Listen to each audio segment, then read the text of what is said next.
Welcome to को curricular master YouTube channel. आप सभी का स्वागत है आपके अपने यूट्यूब चैनल को करिकुलर मास्टर में। आज के वीडियो के माध्यम से हम लोग चर्चा करेंगे फूड न्यूट्रिशन एंड हाइजीन के चैप्टर नंबर 3 के बारे में। इससे पहले 2 चैप्टर मैं डिस्कस कर चुका हूँ। फूड न्यूट्रिशन एंड हाइजीन की अगर बात करें तो इसको हिंदी में खाद्य पोषण और स्वच्छता के नाम से जानते हैं। खाद्य पोषण और स्वच्छता जो है ये अनिवार्य प्रश्न पत्र के रूप में यानी को करिकुलर सब्जेक्ट के रूप में आपके पाठ्यक्रम में संकलित है। आप बीए में हैं, बीएससी में, बीकॉम में हैं, आपने एडमिशन लिया अभी फर्स्ट सेमेस्टर में आप हैं, तो आपको अनिवार्य प्रश्न पत्र सभी को पढ़ना पड़ेगा, बीए बीएससी बीकॉम सभी को। और ये इसमें ऑब्जेक्टिव क्वेश्चंस आते हैं, ये बात भी आपको पता है। तो इसी श्रृंखला में मैं हर एक चैप्टर से बनने वाले जो कुछ ऑब्जेक्टिव क्वेश्चंस हैं उनके बारे में चर्चा कर रहा हूँ। इसी श्रृंखला में 2 चैप्टर आपके हो चुके हैं, तीसरा चैप्टर ये है। इसके बाद में चौथा चैप्टर, पांचवा चैप्टर, छठा चैप्टर सब कुछ आपके स्क्रीन पर होगा, ठीक है। तो इसमें हमको एक प्रकार से खाद्य समूह के बारे में जानना है, भोज्य समूह क्या होते हैं उनके बारे में जानना है, ठीक है। तो ये को करिकुलर सब्जेक्ट है आपका, सभी की परीक्षाओं के लिए 2026-27 सभी के लिए इंपॉर्टेंट होगा। सबसे पहले हम इसमें थोड़ा सा भोज्य समूहों के बारे में जान लेते हैं, क्योंकि भोज्य समूहों को लेकर के आपके दिमाग में कई प्रकार के प्रश्न और कई प्रकार के डाउट होते हैं। भोज्य समूह होते क्या है सब समझते हैं। भोज्य तत्वों को भोज्य पदार्थों की समानता की दृष्टि से भोज्य पदार्थों की आधारभूत 5 भोज्य समूहों में उसको विभाजित किया गया है। इन भोज्य समूहों से भोज्य पदार्थों की उचित मात्रा शरीर के लिए आवश्यक भोज्य तत्व प्रदान करेगी। ये 5 भोज्य समूह निम्नलिखित हैं। अब ये पाँच भोज्य समूह जो है तालिका यहाँ पर मैं प्रस्तुत कर रहा हूँ, इसमें आपको समझाने का प्रयास करूँगा। ये भोज्य समूह मतलब कि क्या है, 5 समूह होते हैं जिसमें सारे के सारे भोज्य समूह शामिल हो जाते हैं। प्रथम समूह जो है भोज्य समूह या प्रथम आपसे प्रश्न कैसा पूछा जाएगा कि प्रथम भोज्य समूह में कौन सा पोषक तत्व संकलित है, या प्रथम भोज्य समूह में निम्न में से क्या संकलित होता है, ठीक। द्वितीय पोषक तत्व में क्या संकलित होता है, ऐसे प्रश्न आपकी परीक्षा में पूछे जाएंगे। तो प्रथम भोज्य समूहों में भोज्य पदार्थ कौन कौन से आएंगे, पहला होगा दूध और दूध से बने जितने भी प्रोडक्ट होते हैं ये सब एक प्रकार से प्रथम भोज्य समूहों में आते हैं। अब इनसे क्या मिलता है देखें, जैसे दूध से बने पदार्थ में दही हो गया, पनीर हो गया, छेना हो गया, सूखा पाउडर हो गया दूध का, दूध हो गया, ये सब एक प्रकार से प्रथम भोज्य समूह में आते हैं। यानी दूध और दूध से बने प्रोडक्ट प्रथम भोज्य समूह में शामिल है। इससे होता क्या है, दूध से प्रोटीन मिलती है, कैल्शियम नाम का एक जो खनिज तत्व है वो मिलता है, और एक प्रकार से राइबोफ्लेविन नाम का विटामिन है वो प्राप्त होता है। तो इस तरीके से जो दूध वगैरह होते हैं प्रथम चीज़ें, इससे प्रोटीन, कैल्शियम और राइबोफ्लेविन ये प्राप्त होते हैं हमको। इसकी प्राप्ति के लिए हम लोग प्रथम भोज्य समूह का प्रयोग करते हैं। द्वितीय भोज्य समूह जो होता है इसमें भोज्य पदार्थों में अगर बात की जाए तो इसमें क्या संकलित है, मांस, जितने भी मांस कैटेगरी की चीज़ें हैं वो सब द्वितीय पोषक तत्व में संकलित हैं।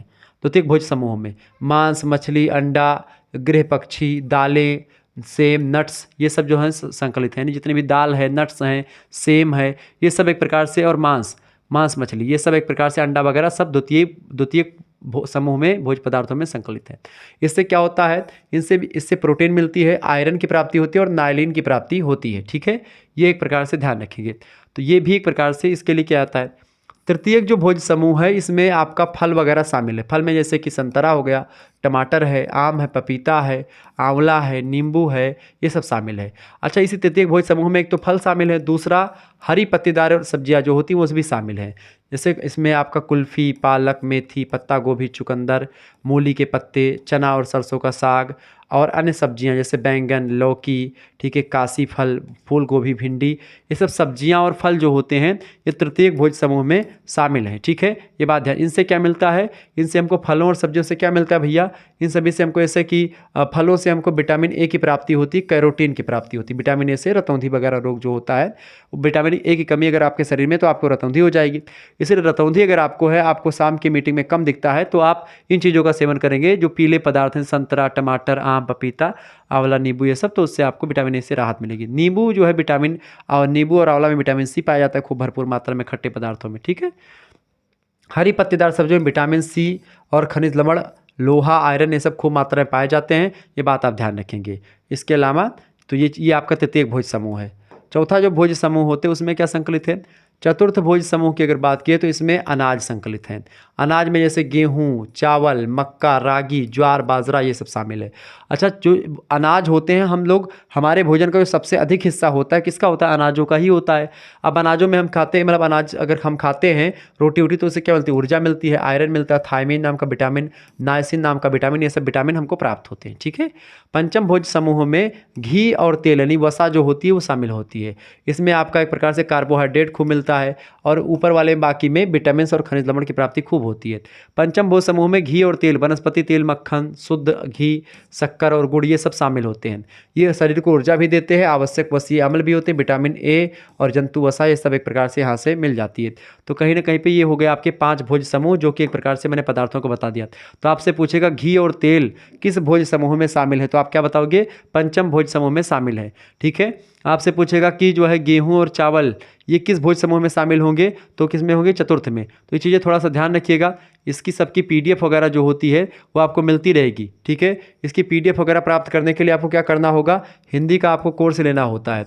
अगर आपका सब्जेक्ट हिंदी है, हिंदी के माइनर में, मेजर में, ठीक है, तो उसके लिए, या फिर एक प्रकार से आपको इसका पीडीएफ प्राप्त ही करना है, सारे के सारे सब्जेक्ट का आपको पीडीएफ लेना है, तो आप सीधे सीधे क्या कर दीजिए, सर जी हमको फूड न्यूट्रिशन एंड हाइजीन का पूरा पीडीएफ प्राप्त करना है, तो आपको एक प्रकार से मात्र 100 रुपीज़ खर्च करने होंगे और उसके बाद में आपको पीडीएफ दे दिया जाएगा। ठीक है। सारे के सारे सब्जेक्ट का पीडीएफ आपको मिल जाएगा। जैसे फूड न्यूट्रिशन का तो सब्जेक्ट आपको पीडीएफ मिल ही जाएगा, आपके और भी जो अदर सब्जेक्ट है उसकी भी पीडीएफ आपको मिल जाएगी मात्र 100 रुपये में ही। आपको अगर ये एक प्रकार से लेना है तो आप 91 61 93 60 62 इस पर आप एसएमएस करें। यहाँ पर एक प्रकार से आपको सारी जानकारी दे दी जाएगी कि आपको पीडीएफ एक प्रकार से हर एक चैप्टर की जो पीडीएफ होंगी वो मिल जाएंगी, और आप वीडियो देखिएगा, चैप्टर जो पीडीएफ आसानी से आप पढ़िएगा, उसके बाद में रिवीजन आपका होता रहेगा। सारे सब्जेक्ट की पीडीएफ आपको यहाँ पर ये फूड न्यूट्रिशन एंड हाइजीन की मिलेगी।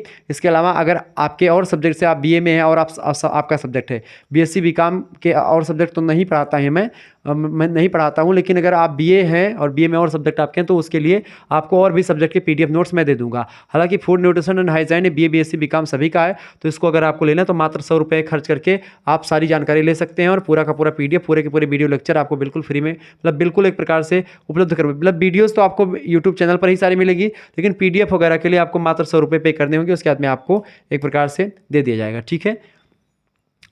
आहारीय भोज मतलब आधारीय भोज समूह क्या होते हैं? ये तो भोज समूह हो गए जो 5 होते हैं, लेकिन कुछ आधारीय भोज समूह होते हैं, बेसिक ऑफ फूड ग्रुप्स।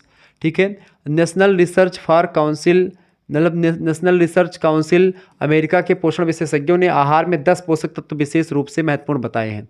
ये तत्व है कार्बोहाइड्रेट, प्रोटीन, कैल्शियम, लोहा, vitamin A, thiamine, riboflavin, niacin, vitamin C और विटामिन डी। यानी कि कार्बोहाइड्रेट प्रोटीन 2, कैल्शियम 3, लोहा 4, vitamin 5, vitamin A 5, thiamine 6, riboflavin आपका 7, ठीक है, नाइसिन 8, विटामिन सी आपका 9 और विटामिन डी आपका 10। यानी ये 10 तत्व जो होते हैं ये पोषक तत्व में होने चाहिए, भोजन में होने चाहिए।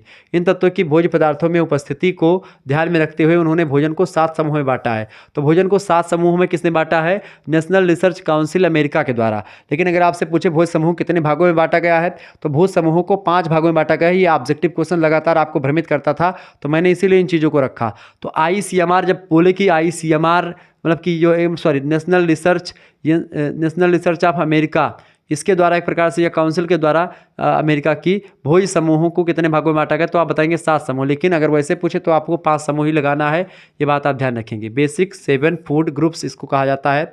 ठीक है, ये बात ध्यान रखेंगे। जो प्रथम समूह है उसमें क्या शामिल है? देखिए, प्रथम समूह की अगर बात की जाए तो प्रथम समूह में क्या शामिल है? हरी और पीली सब्जियां जो शामिल हैं और फल शामिल हैं। ये भोज्य पदार्थ कच्चे, पके और ठंडे खाए जा सकते हैं।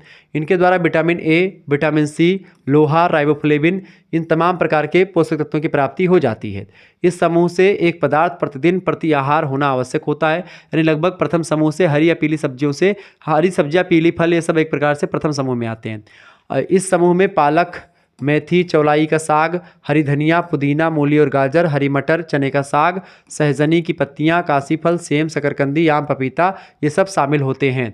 ये प्रथम समूह में होता है जो अमेरिका की रिसर्च काउंसिल ने बताया। दूसरा जो समूह है उसमें क्या शामिल है? दूसरे समूह की अगर बात की तो इसमें खट्टे, रसीले और फल, मतलब खट्टे रसीले फल और सब्जियां शामिल होती हैं। ये बात आप ध्यान रखें। क्या शामिल है भैया? खट्टे रसीले फल और सब्जियां इसमें शामिल होती हैं, ये बात ध्यान रखेंगे। इस समूह में विटामिन सी युक्त पदार्थ सम्मिलित होते हैं। ये कच्चे, बिना पके और ताज़े खाए जा सकते हैं। प्रतिदिन आहार में एक बार ये भोज्य पदार्थ अवश्य लेना चाहिए। खट्टे और रसीले फल 1-8 आप जरूर खा लें, थोड़ी सब्जियां। इसमें अमरूद हो गया, नींबू, संतरा, अनानास, आंवला, सहजनी, कच्ची पत्ता गोभी, भोज्य पदार्थ इस समूह के जो मुख्य तत्व हैं इसमें शामिल हैं। ठीक है। तो तृतीय भोज समूह की अगर बात की तो इसमें क्या शामिल है? तृतीय भोज समूह में आलू, फल और अन्य सब्जियां शामिल है। प्रथम और दूसरे समूह के अतिरिक्त जो भी सब्जियां फल बच रहे हैं वो सारे के सारे इसमें सम्मिलित हो जाते हैं। आलू, प्याज, चुकंदर, फूल गोभी, केला, खजूर, अंजीर, खुमानी, करेला, बैगन, ककड़ी, खीरा, भिंडी, लौकी वगैरह हो गए, लौकी, सेब, तरबूज आदि भोज पदार्थ इसी समूह के अंतर्गत आते हैं। ठीक है। चतुर्थ समूह की अगर बात की जाए तो चतुर्थ समूह में क्या है भैया, चतुर्थ समूह जो भोजन का, इसमें दूध से बने प्रोडक्ट जो होते हैं चौथे समूह में आते हैं। और बाकी उसमें जब जो मेन वाला था उसमें पहले ही आ जाते हैं, उसमें 5 ही होते हैं, इसमें 7 है। तो इस समूह में भोज पदार्थों में protein, calcium, phosphorus, vitamin A, thiamine, riboflavin ये सब तत्व जो होते हैं उपस्थित होते हैं। हर उम्र के व्यक्तियों के लिए इसका लेना बहुत महत्वपूर्ण होता है। दूध, दही, मट्ठा, पनीर, खोया, दूध पाउडर ये सब एक प्रकार से हर समूह के व्यक्ति खा सकते हैं, मतलब हर एज के व्यक्ति खा सकते हैं। पंचम समूह क्या है, पंचम समूह में मांस, मछली, अंडा एक और दूसरे दालें, सूखे खनिज और नट, सोयाबीन, यानी कि ये शाकाहारी, ये मांसाहार। इस समूह के भोज पदार्थ प्रमुख रूप से प्रोटीन युक्त होते हैं। मांस, मछली, अंडा, गृहभक्षी जंतु जो होते हैं वो भोज पदार्थों के उदाहरण हैं। वनस्पति भोज पदार्थों में दालें, सूखी सेम, मटर, सूखी मटर, सोयाबीन, सूखे मेवे ये सब शामिल हैं। परंतु जंतु भोजन से प्राप्त प्रोटीन वनस्पति जगत से प्राप्त प्रोटीन की अपेक्षा अधिक महत्वपूर्ण होते हैं। ठीक है। यानी वनस्पति जगत से प्रोटीन अगर आप जो है ज़्यादा लेंगे और जंतु जगत जो होते हैं उससे कम लेंगे तो मतलब कि जो मांस मछली खाते हैं उनको प्रोटीन की प्राप्ति खूब ज़्यादा होती है और जो वनस्पति वाला खाते हैं उनको थोड़ा देर में होती है। ठीक है। षष्ठ भोज समूह की अगर बात की, इसमें क्या विटामिन होता है, षष्ठम समूह में एक प्रकार से विभिन्न खाद्यान्न से बने पदार्थ जो होते हैं जैसे कि अनाज वगैरह, आटा, रोटी, ब्रेड, ये सब, गेहूं, चावल। ठीक है। ये सब इस समूह के भोज पदार्थों में ऊर्जा, कैलोरी के प्रमुख साधन होते हैं, यानी ऊर्जा देने वाले होते हैं। विटामिन बी, लोहा, फास्फोरस में भी इस समूह के द्वारा प्राप्त होते हैं। गेहूं, चावल, मक्का इस समूह के उदाहरण में शामिल कर सकते हैं। तो ये सब एक प्रकार से ये हैं। इसके अलावा सप्तम समूह में जैसे आपकी वसा, घी, तेल, शर्करा ये सब शामिल है। ठीक है। मक्खन, घी तथा विभिन्न वनस्पतिक तेल, गुड़ वगैरह शामिल है। ठीक है। अभी भोज समूह के बारे में थोड़ा सा एक सेवन जो भोज समूह है इसमें थोड़ा सा एक ये देख लें, एक ट्रिक या एक ऐसे समझें। अब इसको एक थोड़ा रिवीजन के रूप में आप देख लें। ठीक है। देखें, ग्रुप 1 में क्या शामिल है, हरी पत्तेदार सब्जियां, ये सब सब्जी वब्जी शामिल है। सेकंड में क्या, जैसे अमरूद वगैरह हो गए, रसीले फलदार जो सब्जियां हैं वो। इसके अलावा बाकी जो सब्जियां बचेंगी वो 3, यानी कि इन तीनों में एक जैसी सब्जियां और फल, सब्जी और फल, ये शुरुआत के 3 समूहों में सब्जी और फल शामिल हैं। चौथे समूह में क्या है, दूध से बने प्रोडक्ट जो होते हैं जैसे कि पनीर हो गया, खोया हो गया, आइसक्रीम हो गया, ये सब शामिल है। ठीक है। 5वें भोज समूह में क्या शामिल है, जैसे मटर हो गया, चना हो गया, मछली वगैरह हो गई, प्रोटीन से युक्त पदार्थ जो है वो शामिल है। छठे ग्रुप में आपका अनाज वगैरह हो गया जो कि एक प्रकार से आपको ऊर्जा देता है कैलोरी के लिए। 7वें में आपको लिए वसा जो है एक प्रकार से बेसिकली शामिल है, घी, तेल, मक्खन ये सब जो एक प्रकार चीज़ें देती है। यहाँ पर से आपको विटामिन और खनिज लवण की प्राप्ति होती है, विटामिन और खनिज लवण की प्राप्ति यहाँ से होती है। तो ये सब चीज़ें देखें, यानी कि आपसे पूछेगा कि भाई हरी पत्तेदार सब्जियाँ, इन सभी से जो फल वगैरह होते हैं इनसे विटामिन और खनिज लवण की प्राप्ति होती है। ठीक, किससे होती है, खनिज लवण की प्राप्ति। यहाँ से आपकी दूध से और यहाँ से मतलब चौथे और 5वें ग्रुप से आपको किसकी प्राप्ति होती है, यहाँ से आपको प्रोटीन की प्राप्ति खूब भरपूर मात्रा में किसकी होती है, प्रोटीन की मात्रा। अनाजों से यहाँ से आपको एक प्रकार से ऊर्जा की मात्रा खूब अधिक मात्रा में यहाँ से ऊर्जा मिलती है। ठीक है। और यहाँ से भी आपके शरीर में ऊर्जा मिलती है और आपकी शरीर जो होती है फैटी होती है, चिकनाई युक्त रहती है। तो ये एक प्रकार से हर एक पोषक समूह या भोजक समूह का महत्व है। ठीक है। ये बात ध्यान रखेंगे। आप कुछ ऑब्जेक्टिव क्वेश्चंस हम जो है इस चैप्टर से बनने वाले उसको लगा लेते हैं कि कौन कौन से प्रश्न यहाँ से ऑब्जेक्टिव में पूछे जा सकते हैं। आइए इसको जानने का प्रयास करते हैं। ठीक है। अब पहला जो आपका चैप्टर आपका मतलब कि पहला क्वेश्चन आ चुका है भैया कि दूध या दूध से बने जो प्रोडक्ट होते हैं एक प्रकार से वो किस समूह में आते हैं। तो दूध या दूध से बने जो प्रोडक्ट होते हैं वो एक प्रकार से एक तो आते हैं 7वें, अगर 7 वाला देखेंगे तो उसमें ग्रुप नंबर 4 में आएंगे। ठीक है। ग्रुप नंबर 4 में आएंगे, यानी चौथे चतुर्थ भोज समूह में आएंगे। ठीक है। लेकिन अगर वैसे देखेंगे तो दूध और दूध से बने जो प्रोडक्ट होते हैं वो किस में आते हैं, दूध या दूध से जो बने प्रोडक्ट होते हैं वो किस में आते हैं भैया, वैसे अगर देखेंगे तो वो पहले में आते हैं, यानी प्रथम जो 5वां वाला यानी कि 5 समूह जो भोज पदार्थों का है उसमें एक प्रकार से पहले नंबर पर आएंगे। ठीक है। और जो 7 वाला समूह है उसमें अगर देखेंगे तो 5वें या चौथे नंबर पर आएंगे। ठीक है। क्लियर, चौथे नंबर पर आएंगे इसमें, चौथे नंबर पर। ठीक है। दूध से बने पदार्थ कौन कौन से हैं, अब यहाँ पर हैं दिया गया है, ट्रिक फॉलो करें, ऊपर सभी लगा दें। ठीक है। क्योंकि पनीर दूध से बनता है, खोया भी दूध से और दही भी दूध से बनता है, तो इसका डी ऑप्शन लगेगा। दूसरा प्रश्न आपसे पूछा जा सकता है, द्वितीय समूह में पदार्थ आते हैं। द्वितीय समूह में कौन से पदार्थ आते हैं भैया? द्वितीय समूह में पदार्थ मांस, मछली, अंडा, दालें ये सब आती हैं।